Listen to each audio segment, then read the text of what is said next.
Hello,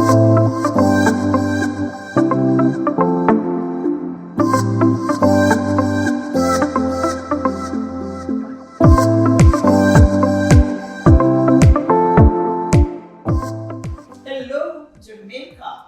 It's so good to be back.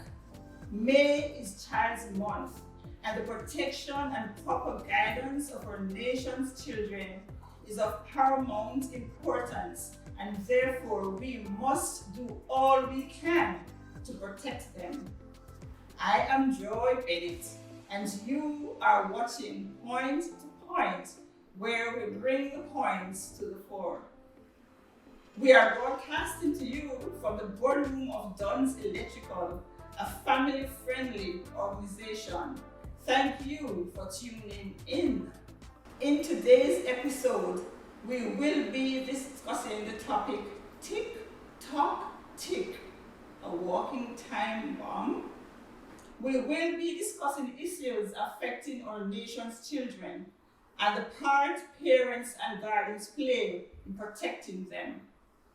So much has happened since the onset of COVID, causing lockdowns to include schools being forced to go online, as a result of which so many of our nation's children have unfortunately lost interest in the will to learn and have instead turned to other activities such as browsing on the internet, engaging in social media activities that are not necessarily helping them to improve their education.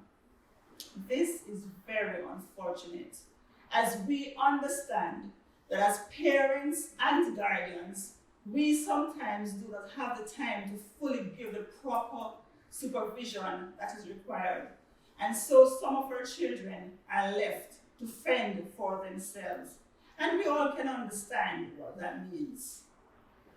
In order to dive into the conversation, I will be speaking with a lady who has been advocating for children for as long as I can remember. Just before I bring her on set, we will take a quick break.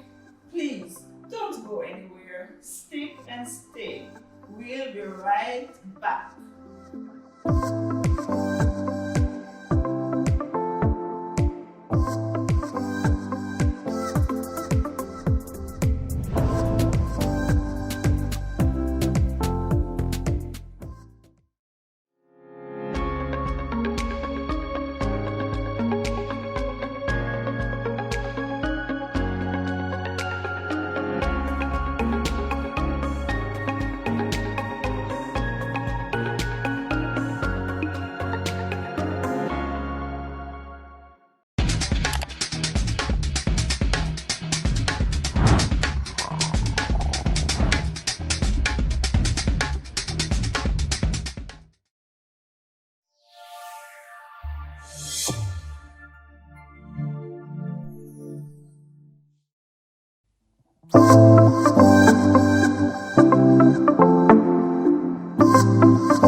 Welcome back to Point, where we bring the points to the fore.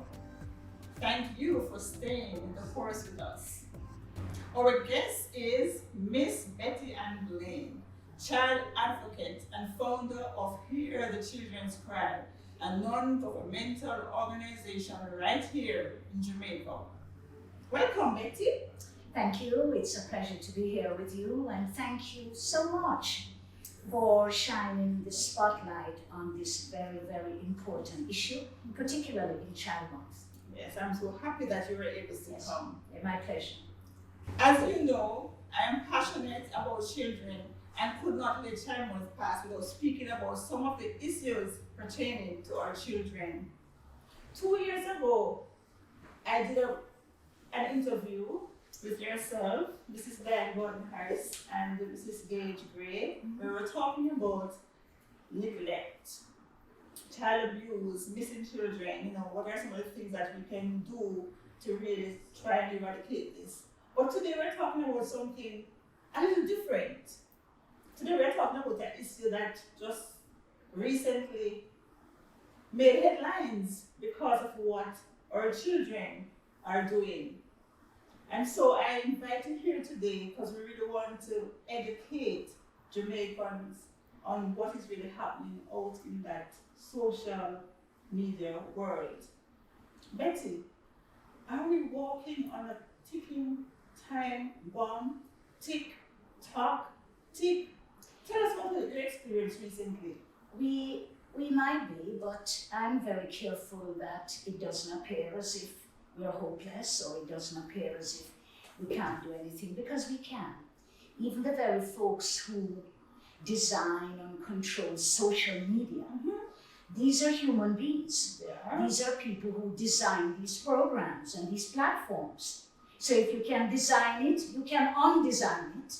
And so I believe that what needs to happen now is that parents all across the planet, not just Jamaica, all across the world, must stand up and demand of these big tech giants to make sure that whatever you design, whatever your platform looks like, you must protect our children.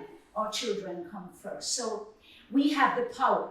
Parents have the power to do this, but we have to unite, speak with one voice, be very bold about it, to say to these tech giants, we're not going to let you destroy your children this way. And so I'm making a call, not just for Jamaican parents, but a global call to say to parents, stand up. But let me talk about Jamaican children. Jamaican children are faced not only with the social media crisis, and when I say social media crisis, I'm talking about the negative aspects of social media. So I'm talking about child trafficking, for example, that has increased exponentially since social media. I'm talking about child pornography, which is a big problem as well. There are many other things that children are exposed to on social media that they shouldn't be exposed to. But that's not the only threat. What's happening in Jamaica is that our children, regrettably, are becoming almost like an endangered species. They are vulnerable in many, many, many ways. You know, here the Children's Cry started 20 years ago. We are celebrating our 20th anniversary this year. And we started out of a major crisis in 2002. In that particular year, there were 2 weeks when 8 children had been murdered in Jamaica. Several in Kingston and several others in other parts of Jamaica. And a group of us decided that we wouldn't live this way. We couldn't imagine that the country would be satisfied with that, and we wanted to be sure that it wouldn't become the new normal. So we mobilized at the time all the schools. Some of the murders took place along that Spanish Town Road corridor near Maxwell Avenue, and we mobilized the schools, basic schools, primary schools, the high schools. We mobilized parents and others, and we marched. We had a protest march. That was 20 years ago. And after that march, we had a rally at the corner of Spanish Town Road and Maxwell Avenue, and we declared that we were not going to put up with this. We were going to fight for the children. We called on Jamaicans to unite to protect the children. And that was how Here the Children's Cry got started. And 20 years later, 20 years later, experiencing the murder. It's actually worse. Because 20 years ago, we always, children were being murdered. But we never had cases where children were murdered and dismembered. You know, Ananda is 14 years since that child was murdered, and not just murdered, she was decapitated. Who did that to a child? I don't know. And we've had other children who have been murdered and dismembered. We've never used that kind of savagery and brutality against children. We never saw before. And so here we are in Jamaica, where that children's monument, which is downtown Kingston, that I'm encouraging every single person watching and listening to this, this forum, this wonderful thing that you're doing, Joy, particularly those who live outside of Jamaica, the Jamaican diaspora. When you come home, go and visit that children's monument downtown Kingston. Regrettably, that I was there when that monument was unveiled. And for 5 years now, it has run out of space to put names of children who have died violently and tragically in our country. I've taken groups of foreigners there, students studying overseas. They know nothing about Jamaica. They've asked me to take them down there. And I've watched those people walk around the monument and they cry. They cry. And they're not Jamaicans. They don't know these kids. But when they look on the names of the children, the ages, some of them are babies, some of them are siblings, many of them are teenagers, it breaks your heart. How did you kill a child? It breaks your heart. So, how did you kill anyone, let alone a child? Yeah, so we have big problems as far as children are concerned. But as I said, when I started, we're not hopeless. We can act. We're the adults.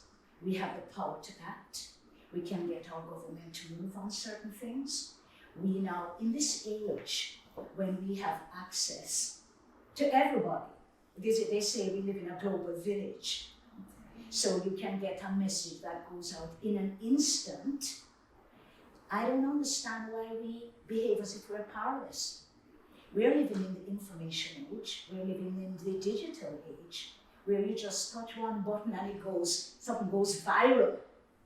Viral. So it goes all over the world. Speaking of viral, right. Speaking of viral, could you just tell us what happened recently? That you're talking about the TikTok partnership? TikTok. Well, it's a very, very important development for Jamaica and Jamaican children. And let me tell you how it started. Every now and again, people would send me, although it's illegal, to circulate pornographic videos of children in Jamaica. It's illegal. It's illegal to produce it, and it's illegal to circulate it. But because I'm a child advocate and the work I do, I get them. And from time to time, we get these videos of young children, pornographic videos.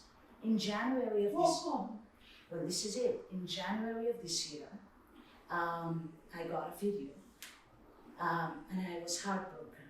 I was so distressed. I was angry about it. 2 small children. I suspect they're maybe about 8 or 9 years old, young children, I should say. About the video and I told them I don't see it. The Star carried my comments. They asked me for it. They described it as the Lick video, because Lick is this song that is done by this Jamaican rap artist, a woman. She's also a mother, I discovered. Okay.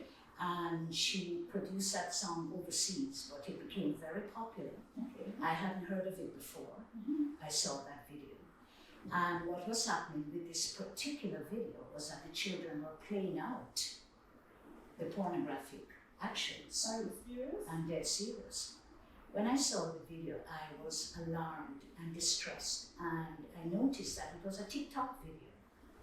And I said, but clearly, TikTok must have the capacity and the capability to pull this down immediately from their platform so that it wouldn't go viral. So by this time, it had spread, as you'd imagine, because you can't stop people from circulating it on their phones and so on. But the things that are derogatory, those are the things that spread like wildfire. And it's a shame, because some people might have thought it was cute, but here were 2 young children whose faces had gone all over the place. And I said, how do you protect these children? You could hear a male voice in the background, so a man or a male person they produced it because the male voice was giving them directions, right? And so when I saw it, I said, something has to be done. And so I made a public statement. It was in the newspapers, it was on television. I said to the Jamaican people, I'm going to get in touch with TikTok. And I'm going to find out what TikTok can do to prevent this. Clearly, it's their platform. It is. So I got in touch with TikTok. And they put me in touch with the head of safety for TikTok. They're based in California. And myself and the gentleman began a conversation. And it turned out that out of that conversation, and they were very concerned, TikTok, because they do have community guidelines that prevent. Well, they investigated it immediately. They asked me to send them the video, which I did. And it turned out that the user had taken it down, had pulled it down. But in the conversations with TikTok, they decided, and we agreed, that we would become partners in this battle, this fight about child pornography to protect Jamaican children. So we began talking and talking. I met with their full team, TikTok and Talking now online. We had Zoom meetings. And they agreed that they would partner with Hear the Children's Cry. We would be now the first Jamaican and Caribbean entity to have such a partnership with TikTok. So we've become a partner in their, they call it Community Partner Channel. And let me read exactly what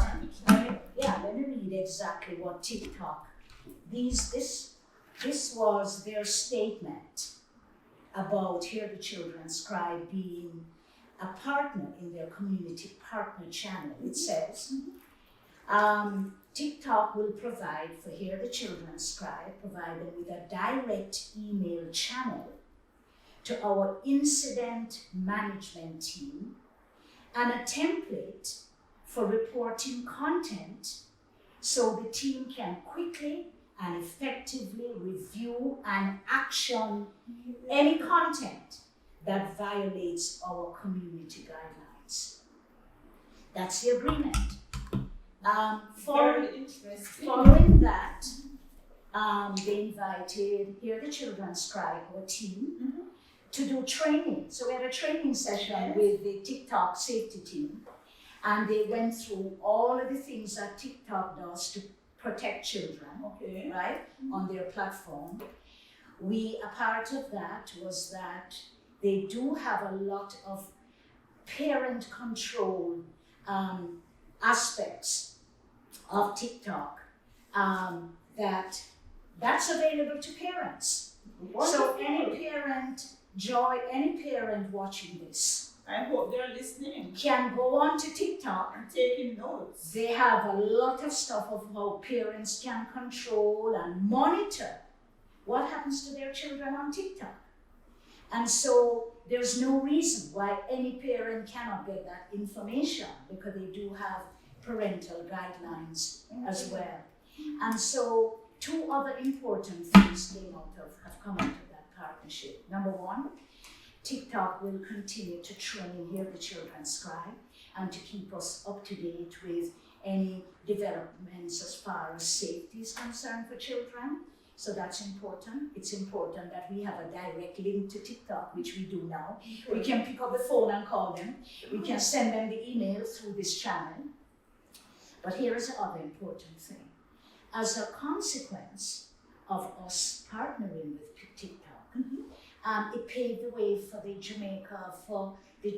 Jamaica Constabulary Force, our law enforcement, and our cybercrimes unit to link with TikTok. So we put the TikTok safety team in touch with the Jamaica Cybercrimes Unit. Because here is the thing, they know who these users are, and they can detect who that person is. TikTok has a law enforcement team that will work with Jamaica law enforcement to identify who these persons are, who these perpetrators are, pedophiles and predators of our children. And it's just a wonderful development for the children, for Jamaica, for law enforcement, and we're delighted about it. Wow, that is some very interesting information, Betty. And that is so good because someone has to take the lead. Yeah. And I'm so happy that you decided that you had to do something. Absolutely. Because some other, including parents, adults, would have seen that video. But nothing happened. But you decided that you are going to take action. So, statistics. Thank you, Joy. And I just want to say, it goes to the point I made earlier, that we have the power to act.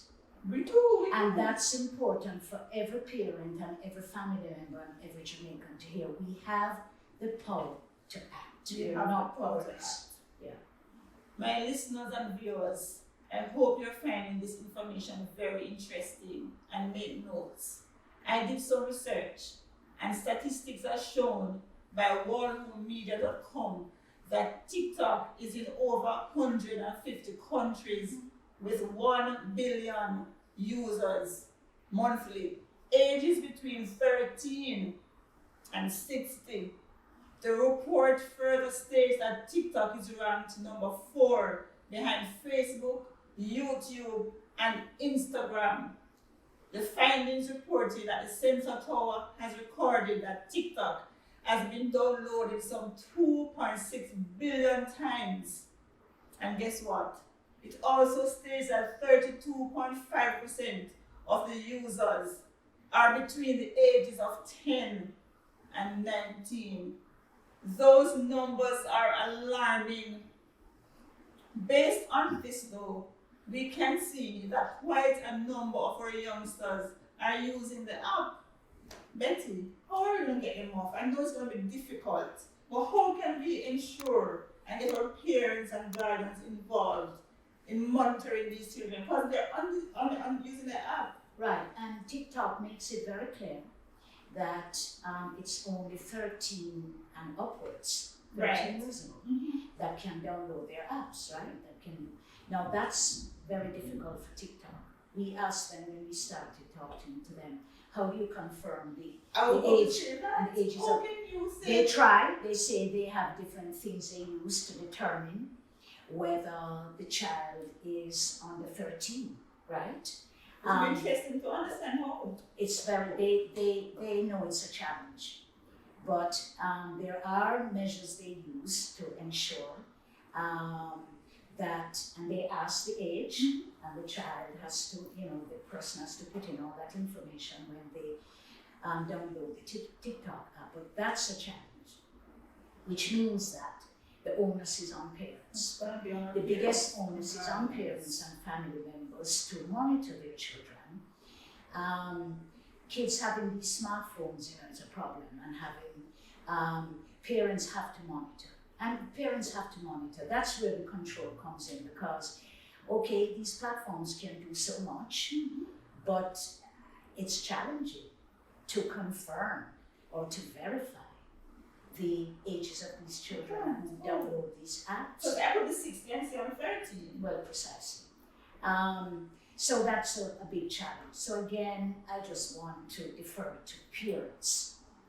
Parents are going to have to be more vigilant. It's very hard, It's very hard on parents, particularly parents who work. It is. And you can't be policing your children 24/7, right? And, I was going to say that a lot of youngsters, as you mentioned earlier, have smartphones. So at one point I was thinking that maybe we need to stop giving these children these hiding phones, but on the other hand, with COVID and everything, and they have to know, in some cases, go to school online, that is also another challenge, because of course some parents can only afford a phone, so not everybody can buy laptops and computers and smartphones, so we're really in a serious bind. We are in a bind, but here is a part of the answer or the solution. You can't watch your children 24/7, right? However, you can develop a relationship with your child or your children where you can hopefully communicate with them about the dangers of these platforms, about how important it is for them to be careful what they do, what they say, the kind of videos they make on these platforms. The crucial thing is being able to communicate with your children And trust. develop a friendship and a trust. And by the way, it starts in early childhood. It has to be. You can't do it when they're teenagers now. Everything starts there. So you start when they're very, very young, toddlers, and you begin talking to them about good and bad, about values, and principles. And let me just say this. You see, when you raise your children on a foundation of God, Yes. of understanding, let me just tell you, it makes all the difference. But you can't be a parent that, do what I say but don't do as I do. A lot of parents, they're talking to their children about spending how many hours on social media, but they do it. Parents are doing it.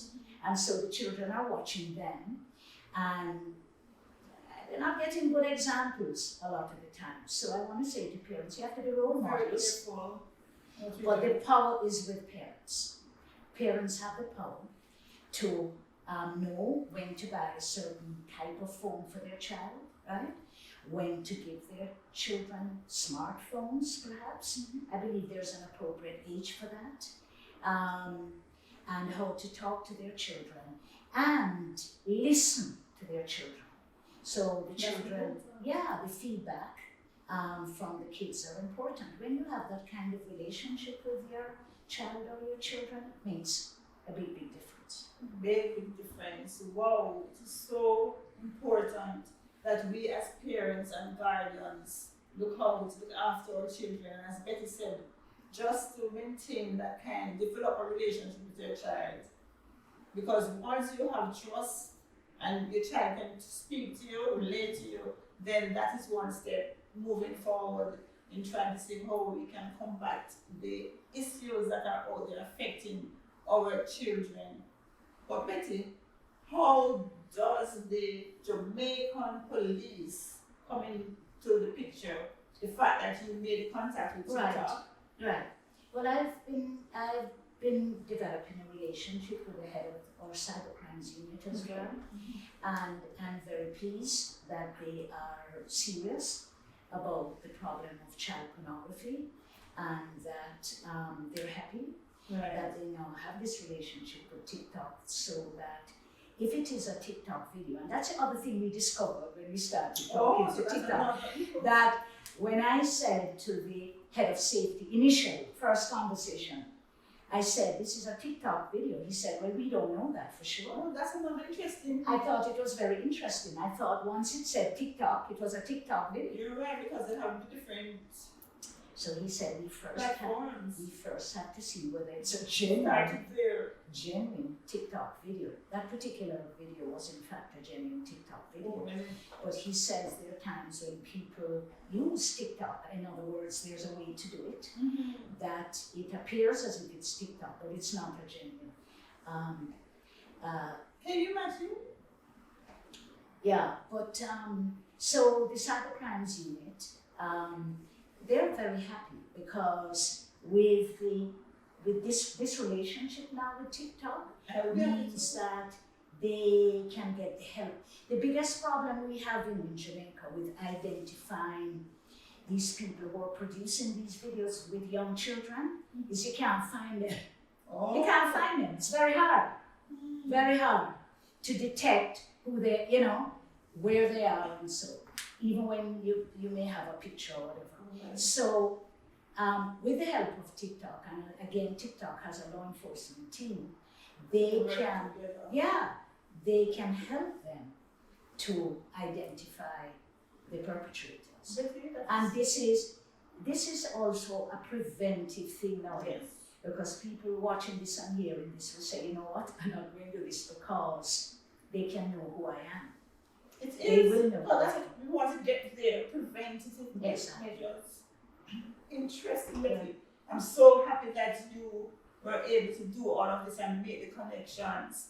We're going to hear about more connections a little from this, but at this point, I know it's very interesting and information that is very paramount and important to your children. But guess what? We have to take a quick break.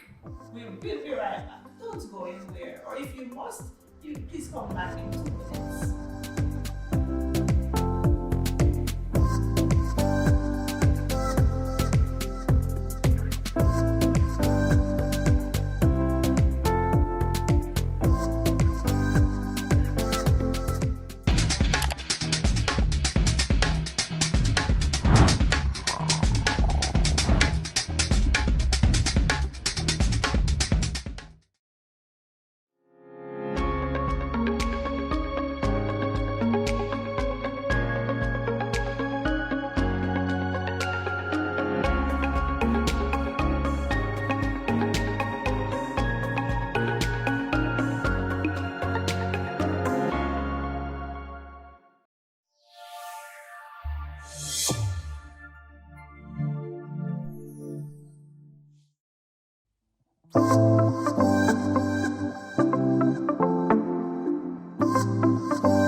If you are just joining us, we have been speaking about the issues affecting our children as it relates to the protection and safety on social media and in particular TikTok. Thank you for staying with us. Betty, as we spoke earlier about the fact that the TikTok crew came and they did some training. We did it virtually. Well, it was virtual. So you did some virtual training. How does the OCA, the CPFSA, and the government in general fit into this? And were there any were they trained as well? No, not, I don't know. Certainly it would be nice. Yes. If all of us who work with children would be exposed to that. I don't know if that's what they would want to do. I can't speak for them. Okay. I can tell you though that the Office of the Children's Advocate, OCA, Right. and CPFSA, which is the Child Protection and Family Services Agency, Right. are two of the main agencies for children in Jamaica. The CPFSA is the government agency responsible for children in Jamaica. So they have, their mandate is huge. Yes. It's government, right? And they also are not only responsible for every child in this country, what happens to children, but they also have oversight and responsibility for all of our children's homes, Okay. including private homes. And they too are on the social media. Right. And so the CPFA is the main agency for children in Jamaica. Here the Children's Cry works very closely with them. Okay. In fact, a few weeks ago, we signed a memorandum of understanding, an MOU, Okay. with the CPFSA. We're the only non-governmental organization that signed, along with 13 government ministries. Oh, wow, that's good. To ensure that the Ananda Alert system works optimally. We're all committed to that. Ananda Dean and every Jamaican knows about that child. It's been 40 years since she was abducted and murdered. She was a child in my own program. Yeah. And when it happened, when she went missing, the very next morning, at the time I was a talk show host on radio, and so we mobilized the entire country within a day. Everybody knew that Ananda Dean had gone missing. We had our photographs. We went down to the halfway through the bus terminus there, the new one, the transport center. We gave out her pictures, and so everybody. So Ananda Dean, and that very morning after she went missing, I named it the Ananda Alert. And I was thinking at the time of the Amber Alert in America, which is similar. And I said, Jamaica needs an Ananda Alert. We need a system, a rapid response system for when children go missing in this country.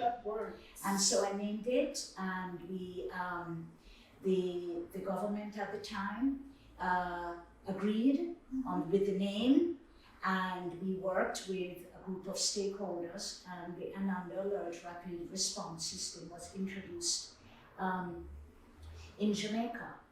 And so this memorandum of understanding that we signed with the CPFSA is saying that here the Children's Cry will work with CPFSA and 13 government ministries to ensure that children are properly protected.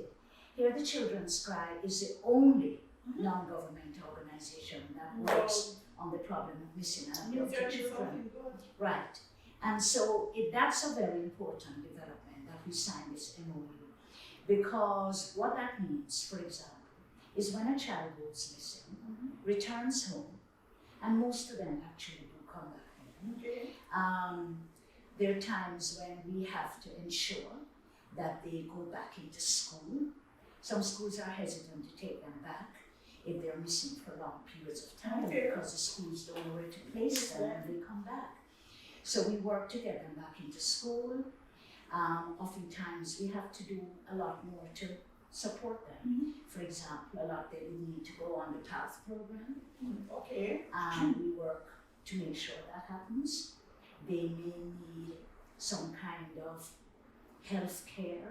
In other words, they may need to go to some clinic or some doctor. So the point I'm making here is that this MOU that we all signed, 13 government ministries and here the Children's Cry, is very crucial. Because if the child needs to go back into school, we can link up with the Ministry of Education. That's so important. If they need to go on the PATH program, we then link with the Ministry of Labour and Social Security. If they need to go to a health clinic and so on, we link with the Ministry of Health. This is what we call joined up government. You know, yes, we talk about that. We've been talking here. And it's so we have it, we can do it. And that is one of the things that I think that's actually a very positive development for the children. So we work closely with CPFSA. We have to, because here the Children's Cry, our offices are based here in Kingston, but we advocate and work with children across Jamaica. But for example, if a child needs help and the child lives, say, in Sagamar and we're in Kingston, it's difficult for them to come to Kingston for counselling. We offer free counselling, and we usually give parents back their bus fare to come in and to go back home.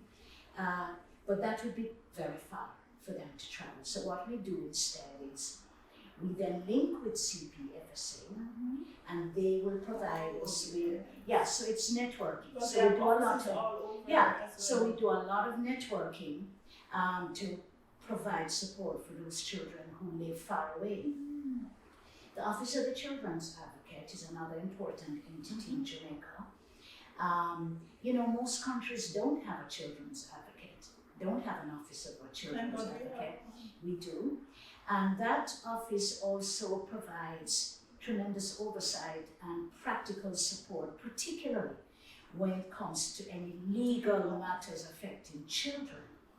And so that's another important entity. Only 2 days ago, I had to refer a parent to their office. I do it all the time because they are going to need legal support. And that's what that office provides, in addition to, again, monitoring what's happening to children in Jamaica. So based on what you just said, what I see here is one word that comes to mind: hope. There is hope, and parents and guardians. The fact that these things do happen to us, but it's not that is the end. There is help, so we just need to seek the help from wherever we can get it. The OCA, the CPFSA, here the Children's Cry, the government offices, the police. Let us all work together to try and see how best we can eradicate the craziness that is going on in our little country, Jamaica, as it relates to the protection and safety of our children. Yeah, there is hope. Yes.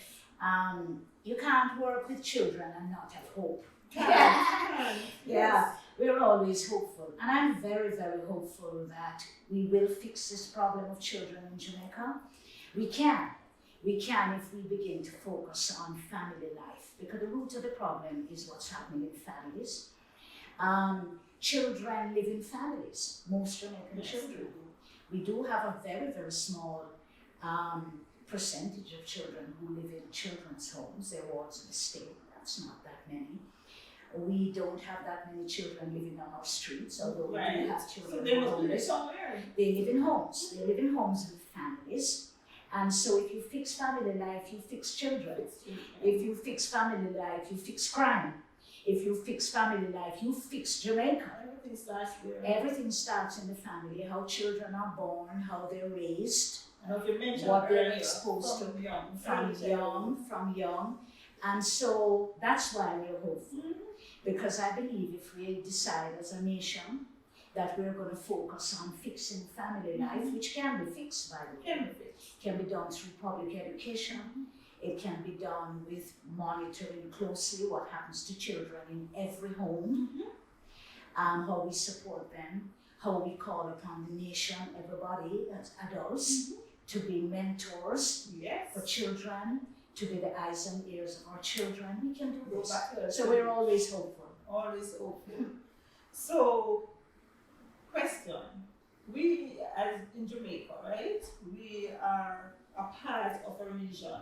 Mm-hmm. So, as it relates to Jamaica, of course, you've made a very brave step, a very good move, where you actually got TikTok to do something.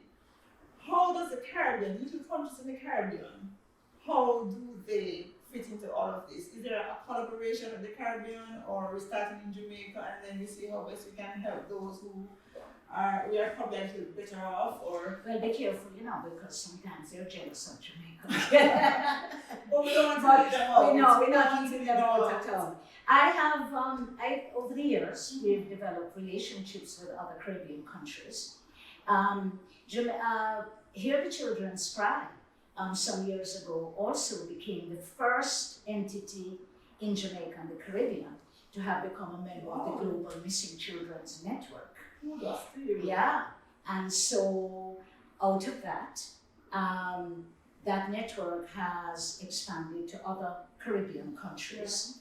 Yeah. We are always ready and willing to share our best practices with other Caribbean countries to get from them their best practices. As well. Right? Yes. And I've been to other Caribbean countries, spent a lot of time in Guyana, some time in Trinidad, just looking at their models and talking about how we can better work together.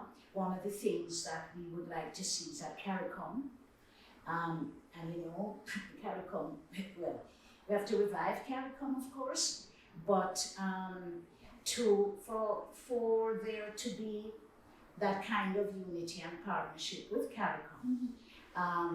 Again, to look at best practices and look how, as a region, we can properly protect our children. Because when you think of child trafficking, for example, I suspect that, and I don't know because we don't have the evidence, but those children who have gone missing over the years that are still unaccounted for, we don't know where they are exactly. They, for all you know, they've been trafficked to maybe other countries in the region, right? And so, of course, and this is why it's important for us to work together, to share data, to share resources, and CARICOM would be a good place for that kind of regional unity. Yes.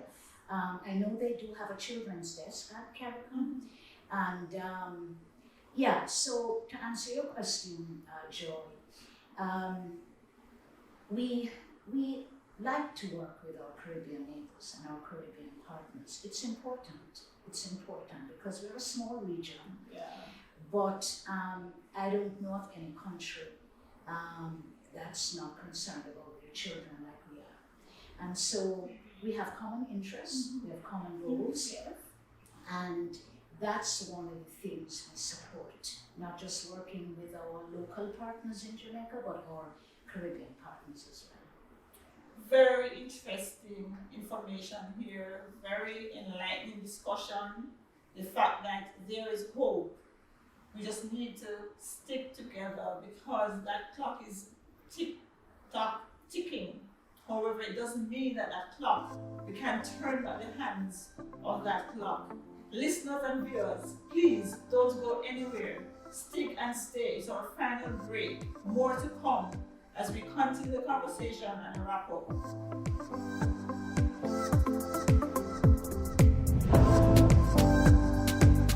Welcome back. Thank you very much for staying with us. We are back for the final segment of this week's episode.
week's episode where we have been discussing the topic TicTok Tick, a walking time bomb. Betty, now that we're experiencing the fifth wave of COVID-19 and the fact that already some schools have decided to go back online, how do you see this? The fact that here it is that most parents now are actually back at work, physical work, face to face, and then some schools gone back to online classes. How are we going to be able to monitor and really control these children when they're left to go online for school, and we are not sure if they're actually doing what they're expected to do while they're online? Well, let me just say that I'm hoping that this fifth wave is temporary and that it won't have the impact as, the earlier cases of COVID. So we're hoping that it is not going to be as serious, as deadly, as concerning, because I don't know, it's very hard to send the children back home again. It's very hard. Already, so many of our children have lost so much over those 2 years plus with COVID. So many of them suffered abuse of all kinds, sexual, physical, because they were relegated to their homes and their communities. Incest is a problem in Jamaica. Many of them abused by their own relatives. When COVID broke out in early 2020, we and the schools closed. We had heard the children's cry. We were very concerned, very, very concerned from the very beginning, from the onset, because we knew that children would be more vulnerable in their homes and in their communities. I don't think we appreciated the value of school until there was no school, because certainly for us as advocates and activists, we knew exactly where the children were of school age, at least 6 hours every day. Safe haven. So we were concerned and we knew that it was going to be problematic, and it was. A lot of the children just did have I'm not even sure how our children are going to catch up with the educational losses. Those who had no school, no formal education for over 2 years, they didn't have either the devices or the data. It wasn't just about devices and data. It was that to do that online learning, you have to know what you're doing as a parent. If you're a parent and you don't know anything about the IT and computers, how can you supervise them? And then the parents have to go out and work. A lot of them were, had to be on the move.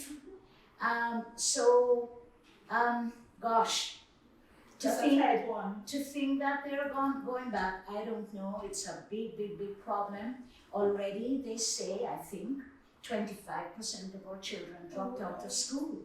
They haven't gone back. We know them, by the way, because we work in communities. That's another case. There are children that, after the COVID and face-to-face school, they're not going back to school. They voluntarily dropped out, doing all kinds of things they shouldn't be doing, or hustling, or whatever it is. And so here we are again talking about a fifth wave. I'm just hoping that it's temporary. I'm hoping that we've learned lessons. Have we gone through the other ways? Exactly, of how we can cope and how we can help our children to cope. But it's bad news. It's bad news, and I can only pray and say to parents, don't give up. Try to get the help you need, and whatever lessons you learned, use it to your advantage. Wow, very interesting information we learned from Betty today. One thing is for certain, is that the work can be and will be done with the collaboration of all our efforts, parents, guardians, advocates like yourself, and government agencies who are looking out for our children's safety and protection. I am reminding each and every one of us to live by the statement that says it takes a village to raise a child. Let us all join hands and heart and look out for our neighbors' children as we would our very own. Let's reverse the hands of this particular clock and defuse the walking time bomb. Thank you again, Betty, for sharing this space with us today. Thank you, Joe. It was a pleasure. And thank you for listening and watching. Until next time, please remember to like, subscribe, and share.